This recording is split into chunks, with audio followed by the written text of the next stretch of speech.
The further she went, the quieter the world above became. The church stopped echoing. Her tools stopped working, but something else had begun recording. Her phone captured whispers in a voice that wasn't hers. Her security footage caught her standing in the nave, eyes rolled back, mouth moving, though no sound was heard in the room. Only later, in playback, came the voice, "I am beneath it now. I see its hands." From that moment on, Lena was no longer alone in her own skin. Most hauntings start with footsteps. Lena's started with silence, the kind that waits, listens, then slowly begins to answer. After the brass cylinder was played, Lena Carver stopped attending restoration briefings. At first, it was chalked up to exhaustion. The project had stretched far beyond its intended timeline, and the weight of working alone beneath centuries of dust and rot would take its toll on anyone, especially when the blueprints kept contradicting themselves. But it wasn't tiredness, it was withdrawal. She started arriving at the church before sunrise, leaving long after sunset. The old security cameras, still wired through a 2001 backup battery system, captured hours of footage. Though most of it was silent, Lena walking from pew to pew with no tools, just her hands brushing along the edges of the wood, stopping where the Puritan etchings had once glowed faint under the flashlight's beam. At 3:17 a.m., 3 nights in a row, the motion sensor would activate. No footsteps, no door creaks, just Lena, standing in the center of the nave, her head tilted to the ceiling, eyes rolled back, her mouth moving, but no sound reaching the microphone. And yet, when the footage was enhanced later by the university's digital forensics team, one whisper could be pulled from the static. "I am beneath it now. I see its hands." On the 4th day, she brought in canvas, pinned them to the walls of the South Hall just outside the door to the sealed crypt. She painted with charcoal and oil, no color, just shapes, symbols, unnatural figures, tall, knotted limbs, faces without symmetry. Eyes, so many eyes clustered in unnatural places, the collarbone, the ribs, the palms. One looked almost humanoid, but its jaw was wrong, long, too long, bent in a way that suggested it was never meant to hold a human tongue. Its chest split open, not violently, but as though it had always been that way, as though it had been grown. Lena never titled the sketches, but on the back of the 3rd canvas was a phrase written over and over in different handwriting, slanted across the board like a scratched-out confession. The breathing never stops. Over time, Lena stopped answering calls. Emails bounced back unread. Her friend, Mariah, also an architect, visited her on July 6th, just 3 days before the final disappearance. She found Lena's journal, not the official restoration log, but a personal leather-bound diary she kept zipped inside a weatherproof satchel, normally filled with site measurements and design notes, now overtaken by pages soaked in black ink and something that looked like rust. The handwriting was jagged, repetitive, scrawled at times like she was writing with her non-dominant hand, or not her hand at all. Page after page read, "It knows I see it." It gave me what it remembered. The breathing never stops. The breathing never stops. The breathing never stops. On the final page, just one line. It offered me its memories. Mariah didn't see Lena again after that. Security footage stopped transmitting the next night. The camera feed went black at 3:17 a.m., the same hour. No signs of struggle, no forced entry. When police entered the church the next morning, they found Lena's satchel unzipped, her gloves neatly folded on the floorboards, a single canvas left in the nave. Not one of her usual works, just a white background, and a single handprint in dark red. Not paint, not rust, something else. But the oddest thing? The hand was too small, child-sized. When tested, the residue was organic, mostly decayed root fiber mixed with blood. Human blood, but not Lena's. The DNA profile matched an unsolved case file from 1957. The archivist who vanished after reopening the church cornerstone. His body was never found. Until now. Authorities began pulling up the floorboards near the nave. Beneath one rotted plank, just above the earth, was a cavity, no more than 12 inches deep.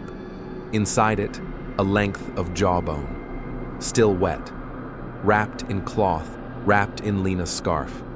She had vanished on July 9th. To this day, her last known transmission was a single voice message sent to Mariah's phone at 2:51 a.m. that morning. The audio was corrupted on first playback, but after multiple cleanups, the message could be transcribed. Lena's voice, but fainter, slurred, and at the very end, quieter still, another voice echoing beneath hers, a voice saying, "The breath is not air, the breath is thought. I remember what it loved." The investigation remains open, but unofficially, many believe Lena never left the church, not fully. They say if you stand in the South Hall long enough, beneath the restoration canvas still hanging untouched, you can hear breathing. Not just in your ears, but behind your eyes. A pulsing. Gentle at first, then steady, then rhythmic, like a thought, remembering itself. In segment 9, we revisit police body cam footage from the 2024 excavation. What they unearthed matches no known burial rites. Subscribe to MindFuel to stay with the story, because something beneath that church is listening, and it's beginning to remember you. Sometimes the dead are easier to face than the secrets the living bury, and in this old Connecticut church, those secrets have a weight, one measured not just in years, but in silence, blood, and fear. The pages of history do not always tell the whole story. Sometimes, whole chapters are deliberately torn out or rewritten to hide truths too dangerous to be told aloud. This is exactly what we found when the team uncovered a stack of brittle, yellowed documents hidden away in a forgotten archive room beneath the town hall, minutes from the church council meetings dating back over a century. The year was 1910. The minutes, faded and almost illegible, revealed a chilling consensus among the church elders. They had gathered in secret, behind closed doors, and voted with unanimous determination to do something few expected: to preserve the seal of the crypt beneath the church forever, and to forbid all inquiry into what lay beneath. The document reads, "Resolved, that the seal of the basement crypt shall remain undisturbed. Any attempts at investigation or excavation are hereby forbidden. The sanctity of the church and the safety of its congregation depend upon this decree." The gravity of that vote cannot be overstated. It was not just a vote of preservation. It was a vote of deliberate erasure. As investigators dug deeper, it became clear how far this erasure went. Blueprints. The very plans of the church itself were revised, not just once but repeatedly. Versions of the plans dated before and after the 1910 meeting tell a disturbing tale. The earliest blueprints clearly show a basement crypt, large and complex, with multiple chambers and narrow tunnels. But the revised blueprints, the crypt is gone, vanished. No trace remains in the official records. Was it just an administrative error? Or a deliberate act to rewrite the building's history? The answer lies in the whispers of the town's oldest residents, those who remember the stories passed in hushed tones around kitchen tables, away from ears that should never have heard them. One such whisper concerns the family of Reverend Thomas Mallory, the minister who served the church in the early 1900s and whose name appears frequently in the council minutes. Reverend Mallory was not like his predecessors. He questioned the old ways. He challenged the elders on their silence about the crypt. He spoke openly of the church as a living entity, of a mouth beneath the floorboards that consumes the truth. His sermons grew darker, less about salvation and more about warning, a warning no one wished to hear. Then, tragedy struck. On a cold autumn night in 1912, the Mallory family was found brutally murdered in their home. No suspects were ever found. No motive was ever established. But local legend suggests the murders were a grim message, a punishment for revealing too much. The church itself had become a mouth that spoke in silence, swallowing those who dared pry too deeply. This chilling notion was echoed in an old letter discovered tucked inside the spine of a dusty hymnal in the church library. Written by an anonymous parishioner, it reads, "The walls have ears, and the floor has a tongue. Beware those who listen too closely. The church remembers all." It is impossible to say what exactly the church remembers. But as we have seen with Lena Carver's fate, and the disappearances stretching back through the centuries, the echoes of these warnings have never faded. This is no ordinary building. It is a vessel, a place where history, fear, and something ancient converge. And that something has a will of its own. As the final boards are pried up, revealing the sealed crypt once more, one question remains. What did the church bury? And why does it still breathe? If you have been following this story, if the weight of the silence chills you, then make sure to subscribe to MindFuel. Every week, we uncover more layers of this mystery, more voices, more evidence, more truth. Because beneath Connecticut's old church, something waits, and it remembers. After centuries of silence, after the voices lost to time, after warnings passed down in whispers, the moment had come. The sealed crypt beneath the church, shrouded in mystery and shadow, was about to be forced open. What followed was a slow, deliberate journey into the unknown. Led not by historians or town officials, but by a small team of paranormal investigators, people willing to face what others feared to even imagine. Their mission was simple in words, but far from simple in nature: to enter the basement, to uncover what had been hidden, to bring to light the secrets this old church fought so hard to keep buried. The team descended down the narrow, crumbling stairwell. The air grew thick, heavy with dust, moisture, and something else. Something that seemed to throb beneath the skin of the walls. The faint echo of dripping water mixed with their breath. Their cameras illuminated the space, casting flickering light on ancient stone and twisted iron. But as they pushed deeper, something changed. A narrow tunnel, never before documented, revealed itself beyond a concealed door. The air here was cooler, colder than the surface world should allow. They moved forward, cautiously, each step stirring a silence that felt alive. The walls began to pulse, not with light, but with movement. Unnatural roots, thick and writhing, hung like veins from the ceiling and stretched along the floor. They formed a vast, pulsing mass that seemed almost organic, a living thing intertwined with the very earth. One investigator reached out to touch it. The roots recoiled, sending a low vibration through the bones. Then, the cameras began to fail, one after another, until only one remained live. That camera captured something else: the slow, rhythmic movement of the roots, almost breathing, an unidentifiable shape shifting within the shadows beyond. Suddenly, all feed was lost. Hours passed. When the lone surviving camera feed returned, it showed only one member of the team, a man, stumbling out into the faint daylight, eyes glassy, face pale. He had no memory of what had happened below, no recall of the other team members. Only one thing remained, a strange, burning sensation on his shoulder. There, imprinted on his skin, was a tattoo.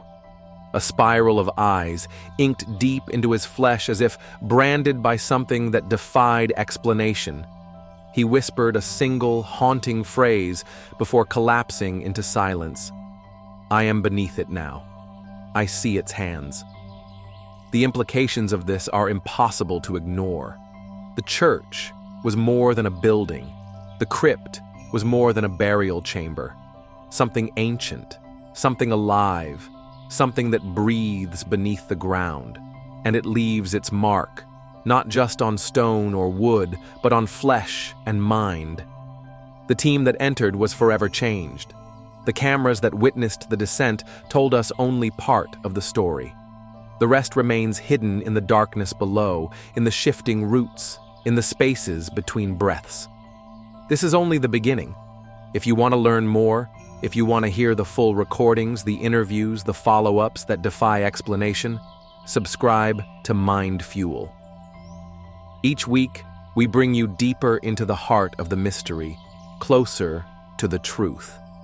Because beneath that old church in Connecticut, something still breathes, and it is watching.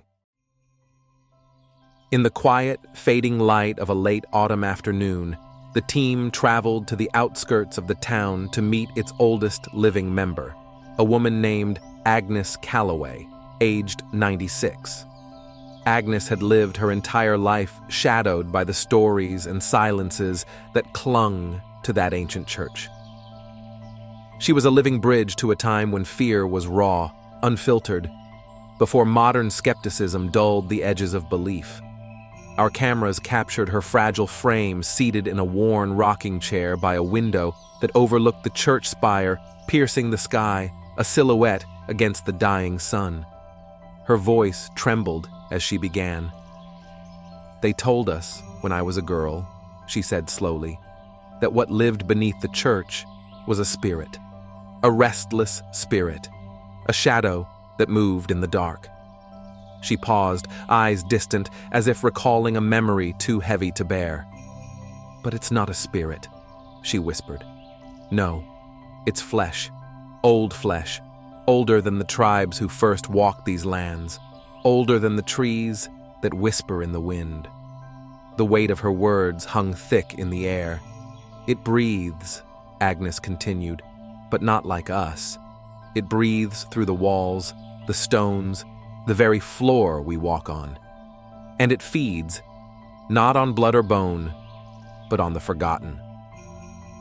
She explained that the church had always been more than a place of worship.